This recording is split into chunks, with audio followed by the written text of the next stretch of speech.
In 1964, a series of race riots between Chinese and Malays broke out in Singapore, leaving dozens dead and hundreds injured. When it came to racial riots, it was just madness. I experienced myself firsthand, and that was when I felt so threatened and where I was almost killed. Communal tensions that led to the 1964 race riots contributed to Singapore's separation from Malaysia the next year. To avoid the mistakes of the past, Singapore's founding Prime Minister Lee Kuan Yew and his team aimed to create a society where different races, religions and cultures could live peacefully. Here's how Singapore built a fairly harmonious society.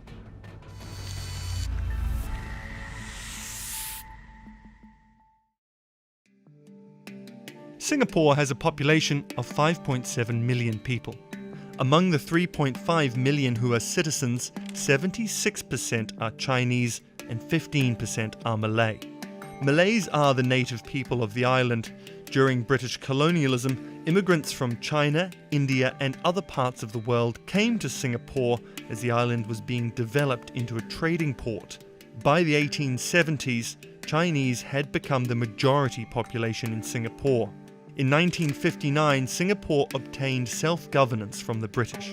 To completely break away from colonial rule, in 1963 Singapore joined the Federation of Malaya, part of Malaysia today. But it was a difficult union, plagued with differences in political approaches, economic conditions, and sharp exchanges between leaders from both sides. The relationships then were just not getting on between the majority Singapore Chinese, 75% Chinese from Singapore, in a merger with Malaysia, which are predominantly Malay, 55-60% Malays. The community in Singapore, the majority Chinese, have been doing very well economically. The Malaysians feel that they will be undermined should the Chinese in Singapore continue to gain economic supremacy over the peninsula. And in Singapore, the idea was that all races should be treated equal. But in Malaysia, there was a different outlook because Malay leaders and Malay politicians felt they were sons of the soil. There was a sense that Malays should always have the political dominant position. In 1964, increasing racial tensions between Malays and Chinese led to a series of riots. Singaporean Malays are predominantly Muslims. On July 21st, a Muslim holiday to celebrate the Prophet Muhammad's birthday, clashes broke out between Malay participants and Chinese bystanders during a procession. Violence spread across the island, ravaging Singapore for weeks, leaving 23 dead and 454 injured. In September, another series of riots triggered by the killing of a Malay rickshaw rider broke out. Zainul and a few friends were on their way back home from Friday prayers when the curfew was imposed on September 2nd. Buses were full, so they jumped on a lorry for a ride, but the lorry broke down in a Chinese area. A lot of Chinese youngsters were standing by the roadside watching, and suddenly when they saw this group of about 20 Malays rising from the lorry to come down to get alternative transport, they must have thought that we were there to attack them. And the next second, they came out with bicycle chains, iron rods, acid bulbs, and pandemonium broke loose. They just randomly were hammering, killing people on the street. But fortunately for me, I was able to grab a moving taxi and fled to safety. But that was not the end of the story, because when I took the taxi ride and reached the other side where I live, which is Geylang area, which is the Malay area, it was the reverse. Malays were beating up innocent Chinese, trishaw pullers, fruit sellers, who used to be friends at one time. The September riots resulted in 13 deaths and left another 106 injured. About a year later, Singapore separated from Malaysia and became an independent state. Be firm, be calm. We are going to have a multiracial nation in Singapore. We will set the example. This is not a Malay nation, this is not a Chinese nation, this is not an Indian nation. everybody will have his place. Equal. Language, culture, religion. The Singaporean government enshrined multiracialism in its constitution and implemented major policies and initiatives based on these principles for education, housing, politics, and community development. One of the first things that Singapore's leaders did was to break down the language barrier between ethnic groups. 4 official languages, English, Chinese, Malay, and Tamil, were established, but English was designated as a common language. Pupils in Singapore are required to take English as a first language, right, as well as a mother tongue language. So that enables them to not just hold on to their heritage, their ethnic culture, but at the same time be able to interact with people of a different race. At first, there was resistance from Chinese parents, but enrollment to Chinese schools gradually dwindled and those to English schools grew. English is the language of the civil service, of government. Parents saw the writing on the wall. If English is the language of the civil service, you go to an English school so that your child can get a job in the civil service, which is an iron rice bowl. English became, in a way, a unifying language for Singapore. And it was a very important decision because that made Singapore so relevant in the world and gave us our position. Racial segregation dating back to British colonial rule was thought to be one of the reasons for the race riots. So in the 1960s and 70s, the Singaporean government forcibly removed people from racial enclaves and relocated all races to new public housing estates, where about 80% of Singaporean households live today. Well over 400,000 people, a quarter of Singapore's population, has been rehoused in the last 5 years in these bright, modern, airy flats.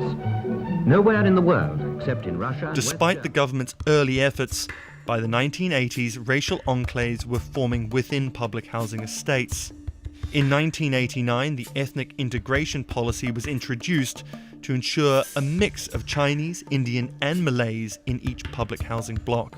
It's not just having different race groups on the same corridor and they walk down the corridor and say hello to each other, or they meet in the town square and they see different race groups. Their children go to the same neighborhood school, and that is the value. But critics see mixing ethnic groups in public housing as a way of social control. On a political level, Singapore has policies to ensure multiracial representation. In 1988, an amendment to the Parliamentary Elections Act was passed. This introduced the Group Representation Constituency, or the GRC, which required political parties to field at least one minority candidate in each GRC team, composed of 3 to 6 members. Currently, there are 17 GRCs, which mean there are at least 17 minority members among the total 93 members of the parliament. Previously, you could have a party putting up a Chinese candidate just hoping to get the majority Chinese to vote for them without having to worry about the Malay voters.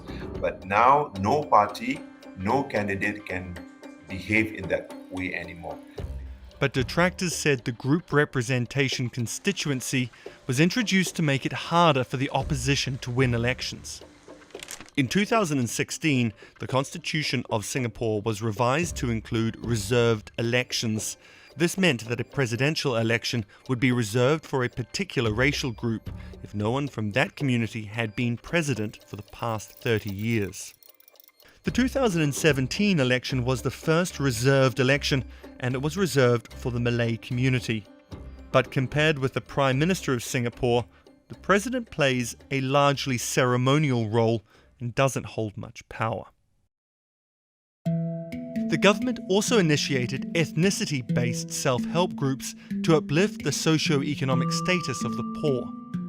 Employees in Singapore are expected to contribute a small percentage of their monthly income to one of the 4 ethnic self-help group funds, according to their ethnicity. These funds are mainly used to subsidize tuition and help upgrade skills for lower-income groups. But ethnicity-based self-help groups were criticized for emphasizing the issue of race. In recent years, 4 different self-help groups started to run joint programs.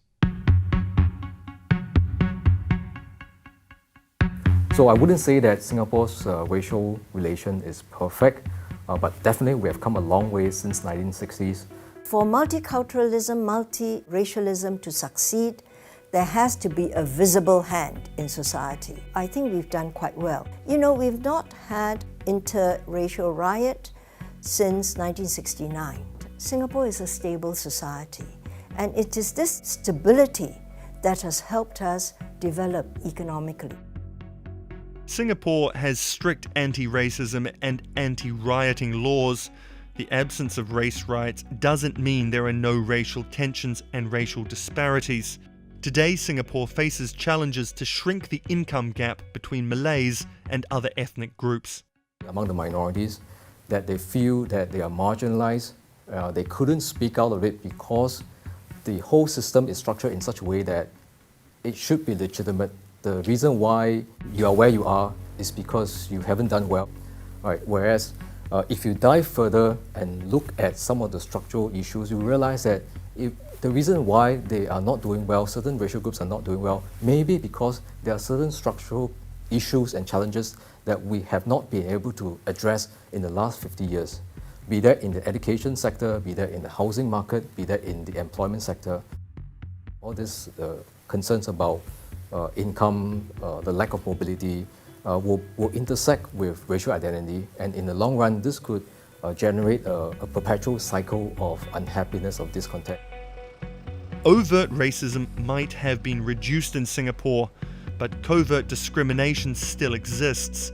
Researchers found that over half of Malays and Indians in Singapore perceive discriminatory treatment at work. Recently, coronavirus outbreaks in cramped dorms where many South Asian migrant workers live has also highlighted the inequalities that still exist in different parts of Singapore's society. The maintenance of racial harmony is a work in progress. The goalposts change all the time, and you've got to keep catching up. But what hasn't changed is that Racial Harmony Day is celebrated on July 21st each year in Singapore to commemorate the 1964 race riots and remind Singaporeans that racial harmony shouldn't be taken for granted.